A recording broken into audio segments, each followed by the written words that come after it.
Welcome to the Great Birth Rebellion podcast. I'm your host, Dr. Melanie Jackson. I'm a clinical and research midwife with my PhD, and each episode I cast a critical eye over current maternity care practice by grappling with research and historical knowledge to help you get the best out of your pregnancy, birth, and postpartum journey. What are you doing? Hi, everyone. Oh, no. Okay. Welcome to today's episode of the Great Birth Rebellion podcast. If you remember earlier this year, actually, I started the first episode for 2025. And so it seems only fitting that I start the last episode as well. Okay. So welcome to the Great... I can't do this. Hello and welcome. I have to start it. I can't do the podcast episode unless I start it. Hello and welcome to today's episode of the Great Birth Rebellion podcast.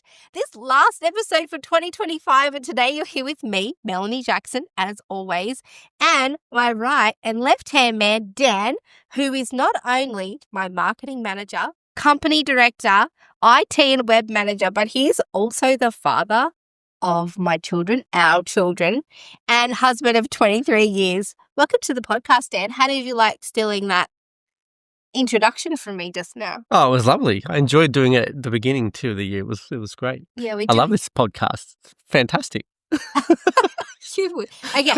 All right. Listen to it every week. He does, actually. One of Dan's jobs is to take the little reels, the little snippets that you see on social media. He picks those out, edits them up nicely for you so that you can all get little podcast snippets through your week. Welcome, Dan. So I've got Dan here with me today because every year at the end of the year, we do a little bit of a podcast wrap up. So Dan's here behind the scenes making everything run smoothly. I am the one that's completely obsessed with researching and creating the resources and the products that you all benefit from. And Dan makes sure that all the buttons work, that our finances are balanced, that the editing is spot on, that our digital footprint runs smoothly, our taxes are paid on time. Basically, he does everything that you don't see. You are staring at me and I just can't. Can you just look at the camera? Look at the camera. Okay. Sure. But not like weird. A weirdo. Don't be weird about it. Smart. Right. So today, we're going to spill the tea on some of the behind-the-scenes things that have been happening at the Great Birth Rebellion HQ this year and give you a little bit of insight into the best and worst parts. It has been, I think this has probably been the hardest year in terms of stress levels, and I'll explain why. But I do want to tell you like the inside, information that I have about the best but also the worst bits of what's been happening. The podcast got investigated by the Health Regulation Agency here in Australia. Don't worry. Wasn't for the first time either. It wasn't. And, I'm just coming to expect that there's going to be pushback against the Great Birth Rebellion podcast because we tell the truth. And a lot of the time the system wants to hide things from women, and people don't like it then when you start to reveal the truth and share all the information that the system's been trying to hide. So we didn't get in trouble, but we were certainly, told very clearly that we've got to rein it in. But we're probably going to get in trouble again because that's not the style. So there's going to be a little bit of that. And also, at the end of the year, Spotify, which is one of the platforms that hosts this podcast, sends out this 2025 wrap-up. Every year you get a wrap-up on how your podcast has been going. And we thought it'd be fun to go through that together with you guys to catch real reactions. If you're watching this visually, Dan is the chill, kind of low-key, always calm guy. I have a set of over-the-top physical responses to pretty much everything. Either it's excitement or whether it's rage. I physically respond quite heavily to pretty much anything that's exciting or infuriating or whatever. So, feel free if you're watching on video to just have a moment to fully experience what I'm experiencing when we see our Spotify wrap-up. Apparently, and I have to confirm this when we do the wrap-up, that we've had 1,000% increase in listenership this year. So, stay tuned. Let's have a look. But you'll hear a little bit more of the personal perspective of what the lives of us, Dan and Mel, the two faces behind the Great Birth Rebellion podcast. No, he's not the face. I know. I was just about to mention that. There are 3 people involved in this podcast, but so many more. So we've got the beautiful Julia, who is my executive assistant. I just give her instructions and she executes. But it's Jules, myself, and Dan in the background, and we have actually so many more. We've got all the guests that are on the podcast and so many people that help us behind the scenes. I couldn't even think to mention them all. But anyway, before we do all of that I just mentioned, you're just going to put Poppy's ad in. In order to keep this podcast free to you, the listener, I'd like to thank my sponsor for today's episode, Poppy Child from Pop That Mama. This episode is sponsored by Pop That Mama, and there's something huge to celebrate this week. Poppy has just launched Sonic Rooms, which is 5 immersive tracks for a calmer, stronger inner world while you're giving birth, but also through your time in parenting. I don't know anyone who doesn't need this. I need this. I know it's going to be amazing because Pop That Mama's oxytocin bubble has carried thousands of women through labour. Sonic Rooms is a complete nervous system reset in audio form. So 5 rooms, 5 psychological shifts. It's designed to help your mind settle, strengthen and find balance, and especially when life feels too loud and too fast. Each room addresses a part of you that gets overwhelmed. One works on your food and body piece, another builds confidence and boundaries, and there's a room for restless nights, one for those spiraling, intrusive thoughts, and ones that bring you into deep, restorative calm.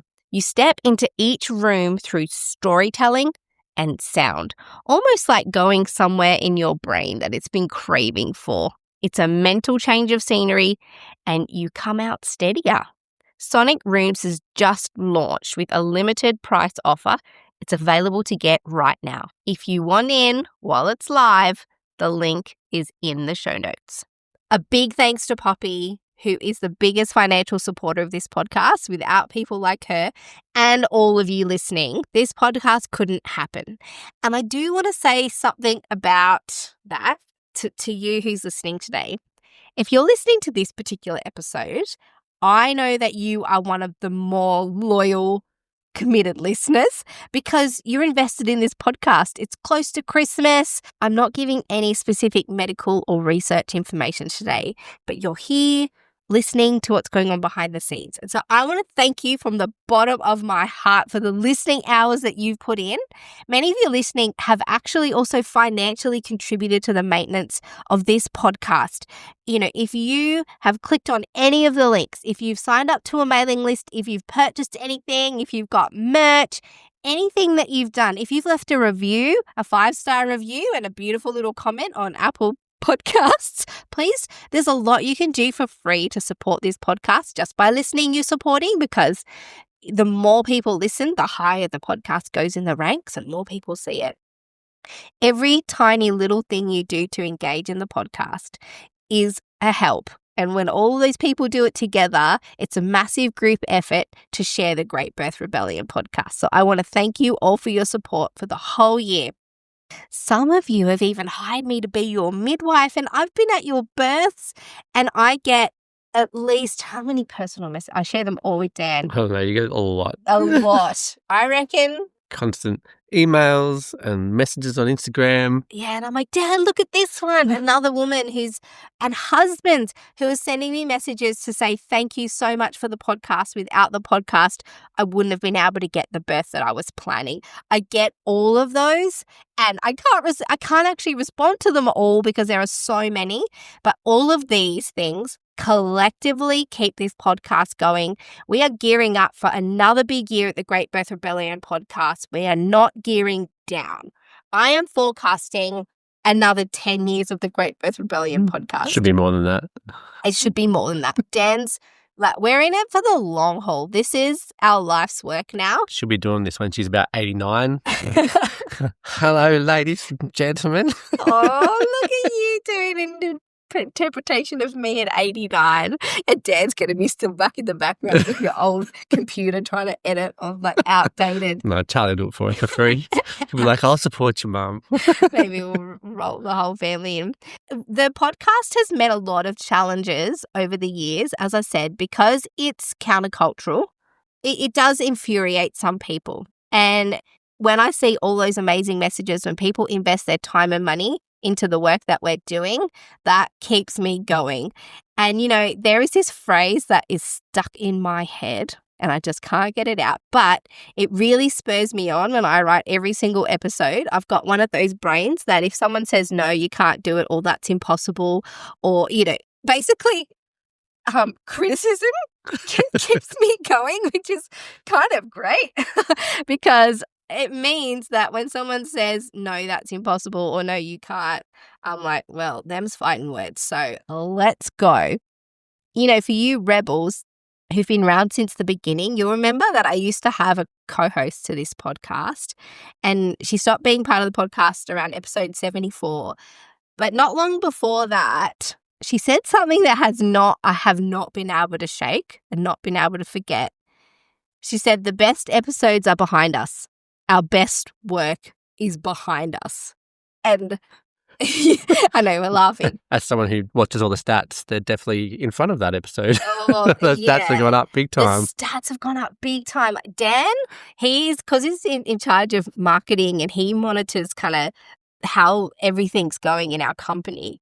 He's watching the stats. And so we're watching the podcast grow exponentially. But this particular phrase is, this best episodes are behind us, our best work is behind us. It really bothered me then and it really bothers me now. But as I said, fortunately, I have a brain that is highly motivated by naysayers, and being challenged is actually fuel, which is why if you've been paying close attention, and this is the first big announcement, I suppose, of this episode, I have been systematically re-recording and updating the older episodes to bring them up to the quality of the episodes that we're making now. Video episodes, and the sound quality is better. Yeah. It's better. We've been working on sound and visual quality a lot this year. And again, we're still, every time we see the video and the audio, we're like, okay, how can we improve that again? So I'm updating older episodes, bringing them back up to speed. So if there's any old episodes any topics that you really loved, you could go back. Actually, they're going to be updated, re-researched, making them up to speed. And so I actually believe that I am yet to produce my best work because I work really, really hard on each episode. But I think what makes each episode better and better, not the worst episode, they're not getting worse. My future work is always going to get better because I try and get 1% better every day. And even Dan is like, not happy with this. We need to improve it. He's like, no. She doesn't like how many times I tell her re-record stuff. Re-record it. It's not, re-record it. Make it better. But that's what is spurring us on. That's how we approach our work. Ready to go into some wins? This is yeah. going too long. Stop talking about all that stuff. Wins. So we're going to talk about wins and challenges, aren't we? Yeah. Today, and a few other things. I reckon, Dan, can we? I want to see the stats. That's what. Well, bring it up. Bring it up on your computer. If you're watching at home, you'll get to see our responses. This is our Spotify wrap for the Great Birth Rebellion podcast. Now, if you're listening at home, just audio, I will do my best to narrate what's going on. But if you are watching, you might get the full facial expressions. Okay, so this is the 2025 Wrapped for creators. So this is because we've got the back, we can see the back end of the Great Birth Rebellion on Spotify. So click the button. It says, let's go. Yes, we're going. Okay, 2025, it says, this was quite a year for you. And there's an arrow. It says a little bit of proof that hard work pays off. Thank goodness for that. Oh my gosh, nearly 1 million total plays this year for 2025. That's just on Spotify. So we're on actually heaps of other platforms. Apple platform, is that our main? No, I would say Spotify probably has most of it. We got Apple, Spotify, YouTube. Then we're on YouTube, Stitcher, pretty much any podcasting platform should have us. All right. So what you're saying is nearly 1 million plays just on Spotify. Okay? That's right. Okay. It says, again, total audience on Spotify.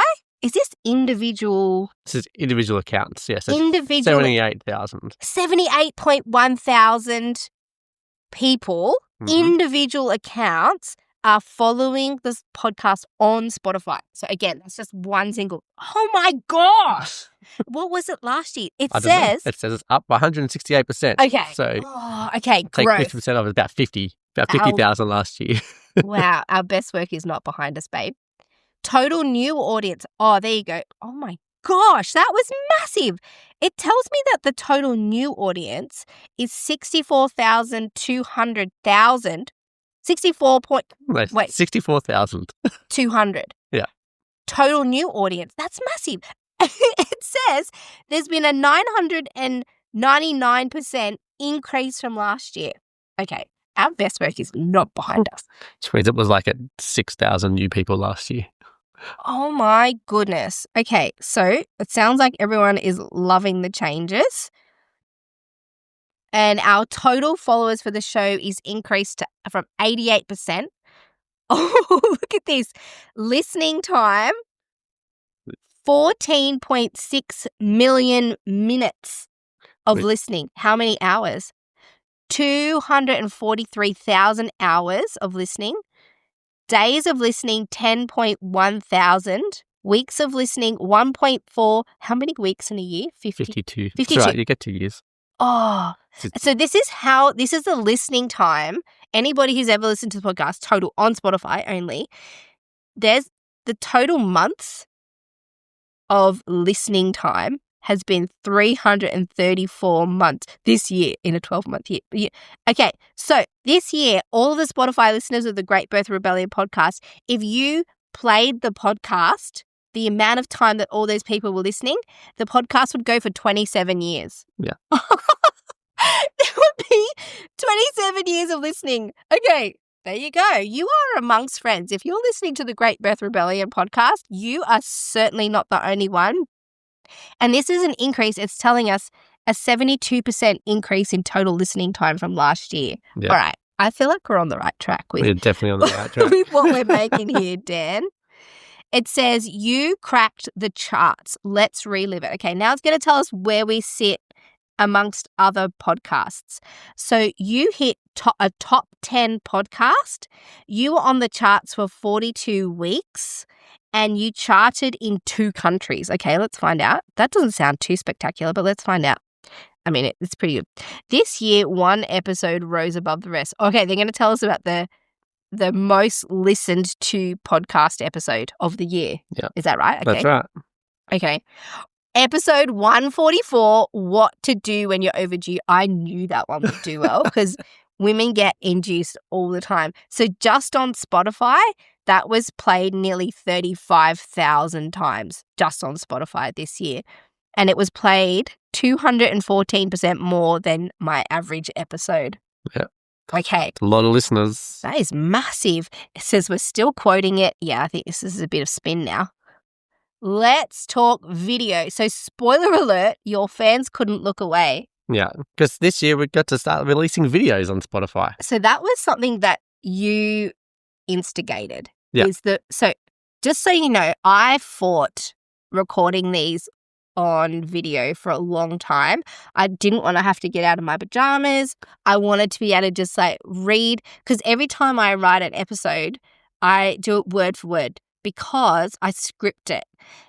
Mostly because I know I'm a registered healthcare provider and this podcast gets challenged often, as you'll hear. So I need to make sure I don't accidentally say something I'm not allowed to say. So I really heavily script it to make sure it's in line with all the requirements.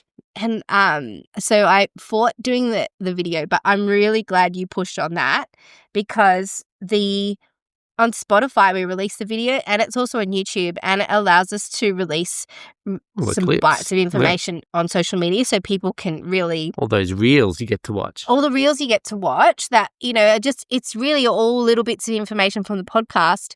And that's really our intention, isn't it? To put out as much free, high quality information as possible because I think that's where we're going to see the most impact, is by offering high quality evidence-based information on as many free platforms as possible. All right, so it says, let's talk video. Spoiler alert, your fans couldn't look away. What are they going to say now? What's that? Oh, what's that? It's got to scroll. Oh, okay. Your show, stop scrolling. Okay. Your show, it says, was in the top 1% of videos on Spotify. That means we are a top 1% podcast. You are a top 1%. In the whole world. Dan, a top 1% podcast in the whole world of podcasts. That's great. Stop it. What else is it? It says hot takes and love notes and everything in between. Okay. Oh, it's telling me about people on Spotify. You can comment on podcast episodes. And episode 154, it's called How to Curate a Great Birth. That one got the most comments. Go listen to that one. That was actually, that's one of my favorite episodes, 154. What's next, Dan? We'll keep going down. I love this wrap up. It says your listening passport got a real workout. What's that? We're talking about global reach. How many countries I went to? Oh, global reach. Okay, Dan, you reached 102 countries are listening to the Great Birth Rebellion. And let's see, what are the top? Are they going to tell us the top one? Yep. Okay, top countries. Number 5 is Canada. Go Canada. Dan's Canadian. They knew, Dan. Okay. From Vancouver. Okay. Then number 4 is New Zealand. New Zealand. Is that, oh gosh, that was a bad accent. I apologize, New Zealand. Then the third highest listening country is the UK. Yes, that's where Poppy's from. Then we've got the United States is number 2. I can only guess what's number 1. I reckon it's going to be Venezuela. No, stop it. Australia. Yay! So Australia, US, UK, New Zealand, Canada are our top listening countries. You know, we also have, I regularly hear from listeners from the Czech Republic. Belgium is also really high on the listening list when I had a look at our other stats. Amazing. We're going over 102 countries are listening to the Great Birth Rebellion. It says top fans assemble. It says you are a top 10 show. So, you know, other people, if you're listening to podcasts on Spotify, you'll get a list of your top 10 shows. 44.3 thousand of the fans of the Great Birth Rebellion podcast have us in their top 10 shows. It's great. That's a lot. Top 5 for 33.7 thousand. Oh, there's a list for top 5. And then top 1. 11,000 or nearly 12,000 people have us as their number 1 show. That is so cool. Go Dan. Look, all I do is record this thing. I research and record it. Okay, it says, okay, you might want to frame this. What are they going to say? Don't know. Stars, circle. It says, fans listened to you for longer than 99% of other shows. I guess that's what makes us a top 1% podcast. It's the other way around. Okay. So what they're saying is people listened to the Great Birth Rebellion podcast, 99%. No, Wait. More than 99% of the other shows.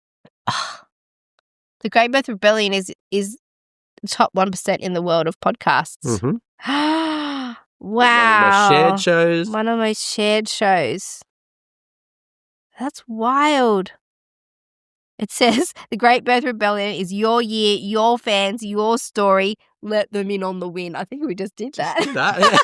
Welcome to our win. But it's not really. You and I, we make it, we put it out, and it's only getting out there because all of you guys are listening.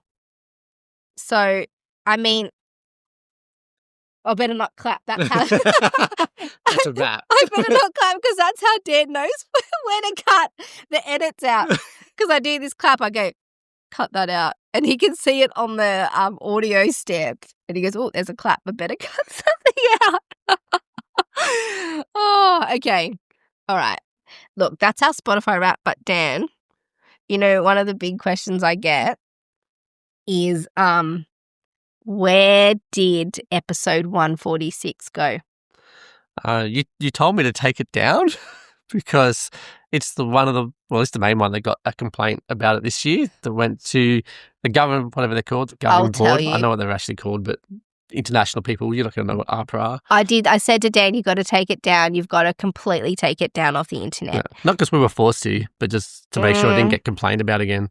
Well, okay, so let me tell you the story. I've got to be a bit careful. I guess there's some elements here where I'm not allowed to share. That's right. But I'll share what I can. So, again, you who have been listening to the podcast for a while, episode 146, I interviewed Dr. Joel Warsh, who is a pediatrician from the US. He's obviously a very experienced medically trained doctor, and his speciality is pediatrics, but he also is an epidemiologist and heavily interested in research, particularly about childhood vaccinations, because he's a pediatrician. His patients and his clients come to him and they want to ask questions about vaccines. So he made an effort to write this book. It's called Between a Shot and a Hard Place, and it's about making decisions about vaccinations for your family. They must not have the same restrictions in the US that we do here, because here, as healthcare professionals, and you would know because I'm so vigilant about doing the right thing around this for my registration. So regulated healthcare professionals here in Australia, if you want information about vaccines, we will direct you to the Australian Immunisations Handbook, because the registration body says this is the authoritative text. You have to, as a regulated healthcare provider, you have to recommend this text, the Australian Immunisations Handbook, and the Australian Vaccine Schedule as the authoritative information. That's the only information you're allowed to give. Now, I learnt this firsthand. I knew that, and when I recorded the episode 146... You did promote it. I promoted it at the beginning at least 3 times through the episode. I directed people to it, and I told them this exact information that I just said now. We also went the next step of linking the vaccine schedule and the Australian Immunisations Handbook in the show notes of that episode so that people could click directly. There was no wall behind it. You didn't have to sign up to anything to get it. You could just go straight to it. And I felt like by doing that, by really telling people what the requirements were, that was what I was supposed to do as a registered healthcare provider. When I had Joel on, I read his book, Between a Shot and a Hard Place. It hadn't been released yet. And I said to him, I can't have you on the podcast until I've read the book, because I'm not anti-vax. We don't encourage people against vaccinating their children. And so I wanted to make sure that the book wasn't, suggesting to people that they shouldn't vaccinate their kids. So I wanted to read the whole thing. It took a little bit of time, but he did agree to give me a copy of it. Obviously, I had to keep it to myself. So read the whole thing. I thought, great. It's very evidence-based. It was very on the fence. Did not fall either side of what you should or shouldn't do with vaccines. And I thought, great. That's what the podcast is about, is giving information so that people can make a decision for themselves, and working very hard not to fall on each side of the fence, because I know that a lot of people see my, knowledge and information as they sometimes will pin some authority on it. So I'm always really careful not to suggest doing something over another. That's what we felt that we did on the podcast with Joel. And I knew it would be an emotional topic because it's very hard to discuss vaccines without introducing emotion, but we tried really hard to keep it impartial. Anyway, I asked Joel the questions that a lot of people ask me, a lot of my clients ask me, and it's really hard to answer them because I don't have all the information. Vaccines are not my expertise. I know a little bit, and obviously what I've learnt through the Australian Immunisations Handbook, which is considered the authoritative text here in Australia. So I asked Joel the questions that you, the listeners, have been asking me about vaccines, and also what my clients ask. He answered them quite helpfully, I thought. And then we listened back to the episode to make sure there was nothing that would suggest which side of the vaccine debate we might be on, because I wanted to make sure that basically everyone was left wondering, what does Mel think about vaccines? Is she vax? Is she anti-vax? Yeah, oh my gosh. Oh. Anyway, and when that episode was released, I got two types of messages. Very angry messages from people who don't vaccinate their kids, asking me why I'm promoting vaccines. I got asked, who's paying you? Is Big Pharma paying you to promote vaccines? The other side was people who do vaccinate saying you're anti-vax. You are encouraging people not to get vaccinated. And you know what I thought? I thought, great. Even the listeners can't decide what we were doing in this episode, because people were accusing me of being pro-vaccination. Others were accusing me of being anti-vaccination. And I thought, good, we hit a middle zone where nobody can work out what side of the fence myself or Joel are on. And I thought that's exactly where I wanted to sit in this discussion. Okay, so I thought, great. I feel like no one can accuse me of giving anti-vax information, because I know that we're not allowed to do that as a registered healthcare provider. So I was really careful about that, because I did not want to get into trouble. I just want to give information. And then I got heaps of messages from people saying, thank you so much for the information, just the information. And so there was a lot of response to that. And then I got a notification from AHPRA, which is the Australian Health Practitioners Regulation Agency, to say that someone, I'm absolutely not going to mention who they are, but a well-meaning health professional who's not a midwife felt that we were sharing misinformation and reported it to AHPRA. And that's a massive big deal, because that's a challenge to my registration as a healthcare provider. This person did not reach out to me. I was actually really pissed off. This one pissed me off, because we worked so hard on this episode to make it not be misinformation and not be anti-vax. That was not the intention. Anyway, I am over it. I'm feeling all the emotions here live again. Anyway, I responded to that, and then AHPRA decided that the HCCC, the Healthcare Complaints Commission, was actually going to be the one to manage it. So it got passed on to them. They reviewed it and they went, okay, actually, we've decided the Nursing Midwifery Council should be managing this. So this is 4 or 5 months down the line now. This is still going on. My hair started to go grey. It's still the stress of it, because these agencies, and AHPRA's actually been investigated for the way that they conduct themselves during these kinds of reports, and both the people who complain and the people who are complained about have quite dehumanizing experiences with the healthcare regulator. Like, the report on it is scathing. There was very little, I don't think there was anything positive that got said about how AHPRA deals with complaints. So I got the full brunt of that. And this podcast has been reported to AHPRA about 6 times. The previous times, nothing came of it. They said, look, we've received a complaint, but it's completely ridiculous. We're not even going to pursue it. This one they pursued. So it went all the way to the Nursing Midwifery Council, and then it became very obvious to me as I was engaging in emails with them that this process didn't feel fair to me. So I took them up on their opportunity to have a witness come with me to what they were calling a counselling session. So went to the counselling session with my witness, and boy, am I glad that I took my witness with me, because this counselling session that was, I'm still not entirely sure what the intention of it was, because what it actually did was it created a scenario where, I was left really shaken, and I'm not normally shaken. I'm normally quite confident and capable of having grown-up conversations. This didn't feel like a grown-up conversation. I felt very much, I don't want to say too much, but I submitted a complaint to the Nursing Midwifery Council about the conduct of the people who were on the panel. One of which, anyway, I can't even get into it. Afterwards, my support person, who was Hannah Darlin, was just as enraged as I was. She's like, you have not imagined what just happened. And I think if it was anybody else, they would have been broken by that experience.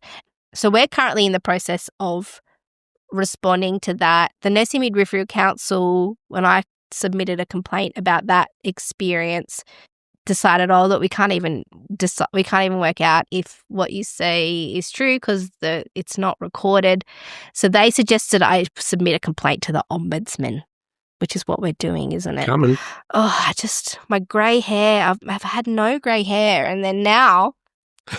And you remember I got reported like 3 years ago or something. Again, all of them have been thrown out. They said you've done nothing wrong, but they still investigate every single one. That time my eyebrows started to fall out. It was, it's really stressful, guys. Anyway, so what happened to that episode? That's a really long story to tell you that the findings of that investigation were that the episode, what did they call it? They said you were providing ambiguous information. You were guilty of ambiguous information. Yes, they said how dare you provide information where people get to just hear the information and make their own decision. Well, this is when I discovered. So they said you're guilty of providing ambiguous information, and they said it might confuse the public. So that's when I realised, as registered healthcare providers, we can't just provide information about vaccines. We actually have to be actively promoting them. And I think that's where they're saying I went wrong, is that didn't promote it enough. I didn't promote it. I just was ambiguous. And so everybody's a bit confused, like, well, what do we do now?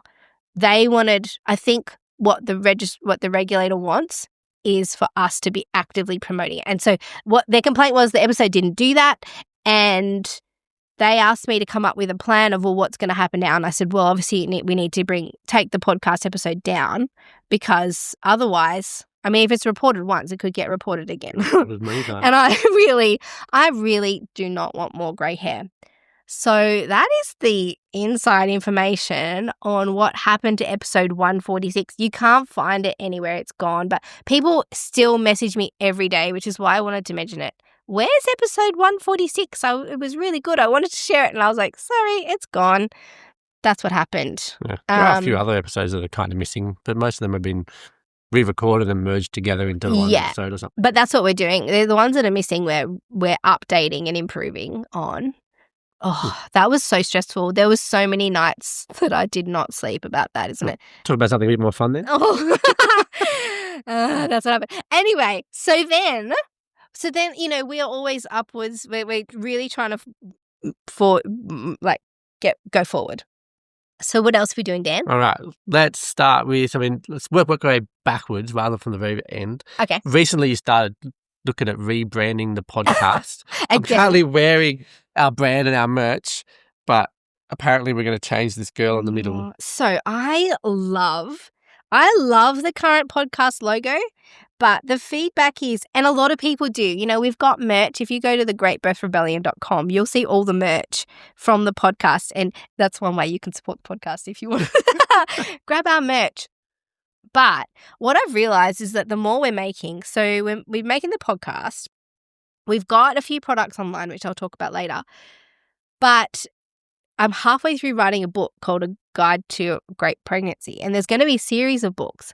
And that's next. Oh, no, I know. This is part of the story. It's part of the story. So I wanted somebody to make an image. I've hired an illustrator to make an image for the front of the book, but I thought, I want to choose some brand colors and have the book match the brand colors of the podcast and of social media and of my website.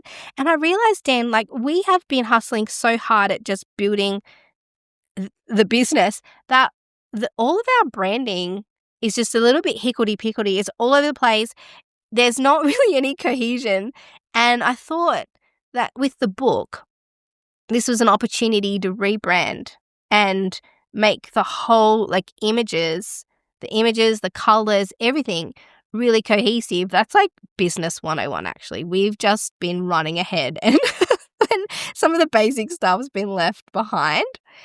Dan wears it often, but the problem is, and this was part of the reason, what do you think, Dan? Well, people say that it looks slightly pornographic. They do. Because the girl's got a leg spread with her hands down there meant to be kind of catching a baby. Well, And then there's light coming out and she's got flowers instead of pubes. yeah. But she's very naked. She's completely naked. And I have been told that I can't wear this to church. Yeah, sometimes you get stressed. I'm like, you can't wear that to church.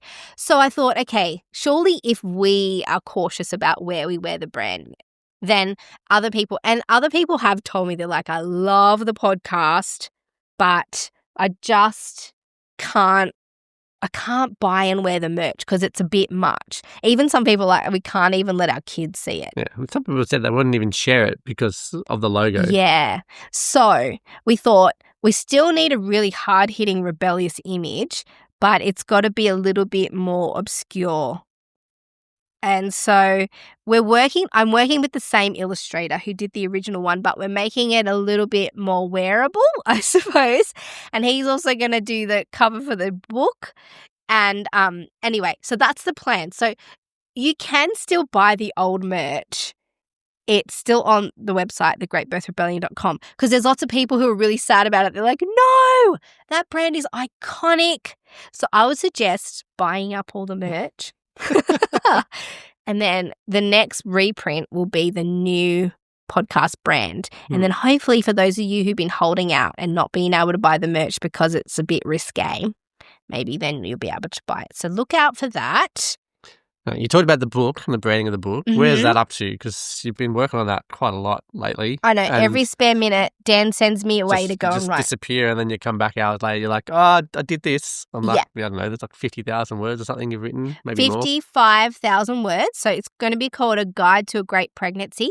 And then it's going to be part of a series. So Guide to a Great Pregnancy and then Guide to a Great Birth Postpartum.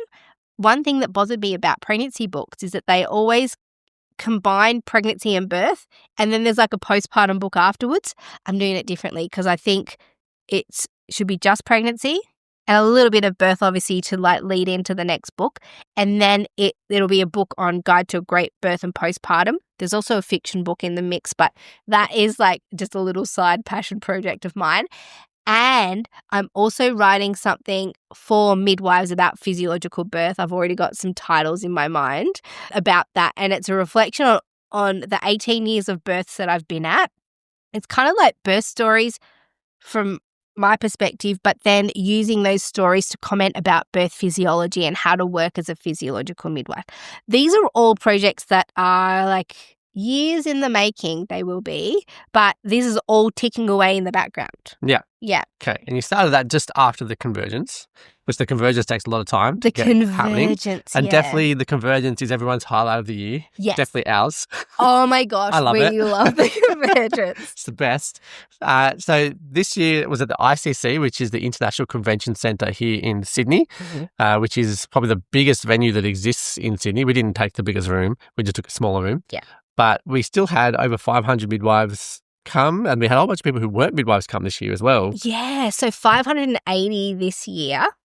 So this is the second year we've run the Convergence of Rebellious Midwives. It's our only live event that we have once a year. And the first year we ran it, there was 375 people, which was the room was so full. Packed. There was not a room big enough for that many people. Yeah. It was packed. Like that was fully, we sold out pretty much. You couldn't fit another person in that venue. So that's why we had to move, because we knew we were onto a good thing.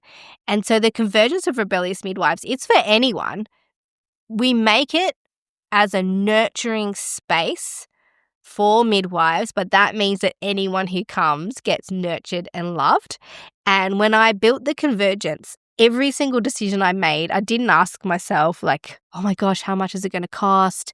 I thought, how can I make sure? Dan's like, we know she did not. It costs a fortune. It cost a fortune. I think last year's Convergence, we paid, like it was $400,000 that we paid to have it, to even run it full stop. Yeah. That was the outgoing cost. So it's a massive financial investment from us. And we every year kind of go, oh my gosh, like this has to go well. So it's massive. It's high stakes. And this year already, I've got a stats here, 340 people have already signed up for Convergence 2026. So tickets are on sale, melaniethemidwife.com. In Melbourne. We're going to We're Melbourne. going to Melbourne. The last two were in Sydney, and we thought, well, the Melbourne midwives, let's give them a whirl. But this year we had acupuncturists, doulas, just fans. There were women who just love the podcast and love my work and just came to the Convergence. There was counselors, psychotherapists, a lot of how many? There were people from Belgium that came. Oh, Czech Republic, Canada, the US, from all over the world came to the Convergence of Rebellious Midwives. And 2026 is an amazing lineup. We've got Betty Ann Davis from Canada, from the US. Is she in Canada? She's Canadian. Canada. Yeah. Andrew Bissett's, Sarah Buckley. We've got the team from the top end in Arnhem Land, the Jacquemere team coming again. They are amazing. They were so good the first year. I'll be speaking. Athena Hammond. Everyone always requests Athena come back, so we've got her back again. She's insanely good. Who have I missed? Oh, we've got Rebecca from. She's going to talk to us all about the microbiome for pregnancy and birth. Kelly, who wrote the Midwife Crisis book. I was just looking for it on my shelf. She's coming. Oh my gosh. There's more people. Hannah Dallin, she's on the fence because she's got long service leave, but I'm seeing her on Friday. I'm going to lock her in. Just rope her in. Rope her in. Can't do it without her. Sure. She's amazing. There's somebody I'm missing. Kirsten Small is coming again. I'm thinking down the list. Oh, anyway, gosh. Go to melaniethemidwife.com. You are welcome to come to the Convergence.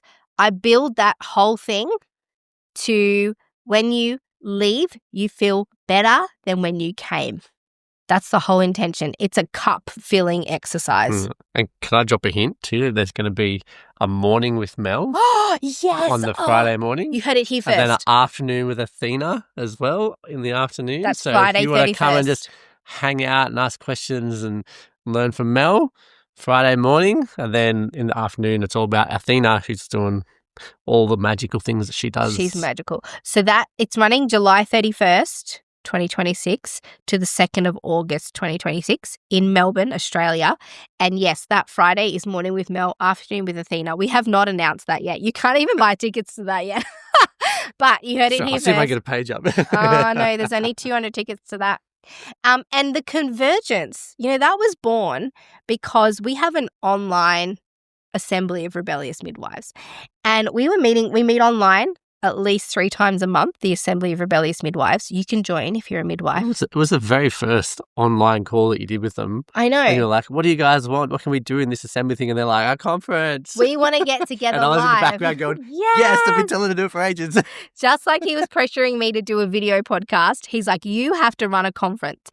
And the reason he said that is every time I went to conferences, I would come back exhausted and angry. And he's like, you've got to run something where midwives and the people who come do not leave exhausted and angry. That is my inspiration every time I plan a Convergence. How can they leave inspired, cup-filled, happy, relaxed, and not angry and exhausted? So at the Convergence, you actually leave invigorated. That's the idea. As do People I. don't want it to end. They just want They don't. Keep going. I feel like it's school camp. I feel like school camp's ending and we all have to go home and I never want to get on the bus. No, I don't want to go home. And we run the whole thing. And even for us, it is like a holiday. It's just so good. Anyway, that's where the Convergence came from, is that the assembly midwives were all like, we want to get together in person. So that's what we did.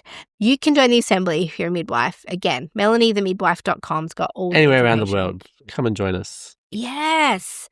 Oh, so cool. Look, I think that's all I need to know about business for now. But what's happening in life, Dan? Happening in life? What about for us? Because we're married.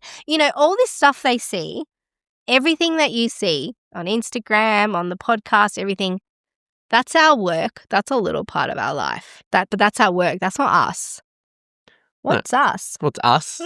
Us is family, church, goats, farming. Oh, farming. Yeah. We got 5 baby goats just were born a couple of weeks ago. They're awesome.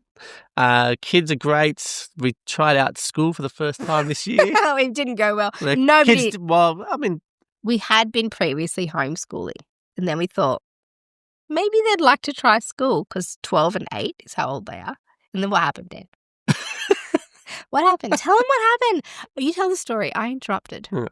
One of our children, the youngest one, said that she was keen to give school a go, and so we decided we'd force the older one to also try it out.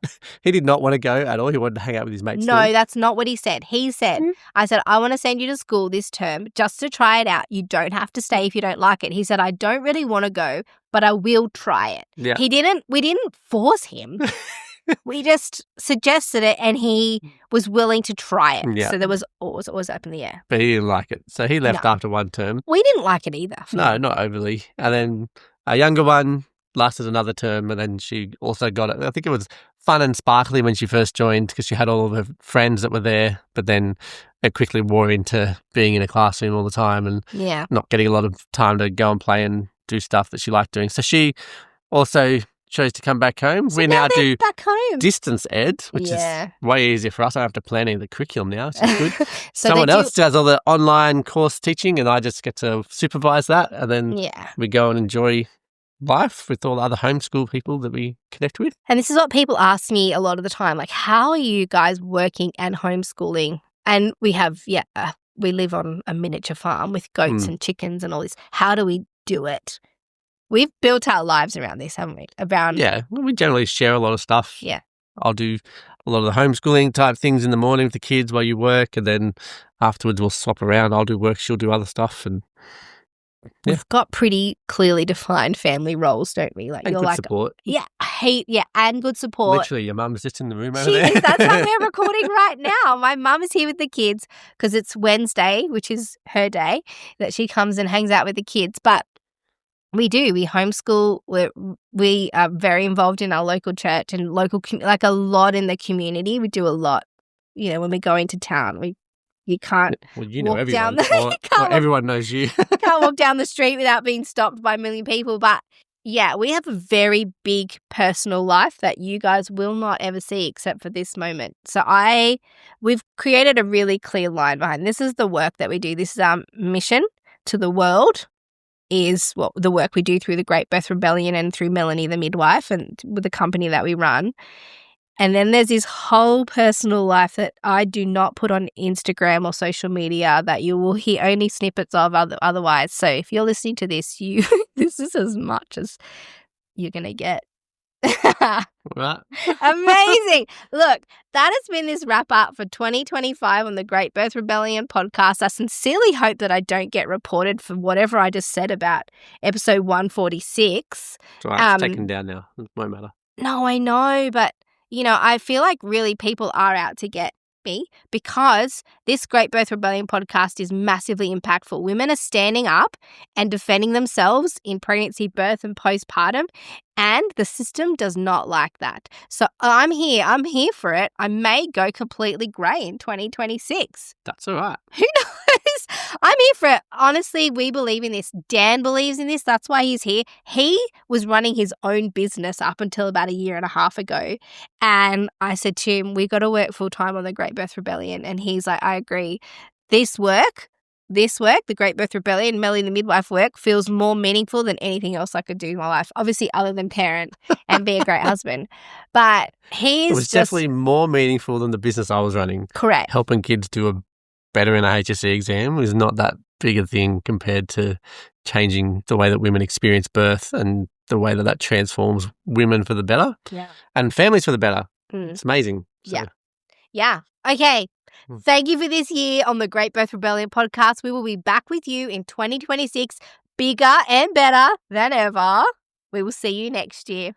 To get access to the resources for each podcast episode, join the mailing list at melaniethemidwife.com, and to support the work of this podcast, wear the rebellion in the form of clothing and other merch at thegreatbirthrebellion.com. Follow me, Mel, at Melanie the Midwife on socials, and the show at The Great Birth Rebellion. All the details are in the show notes.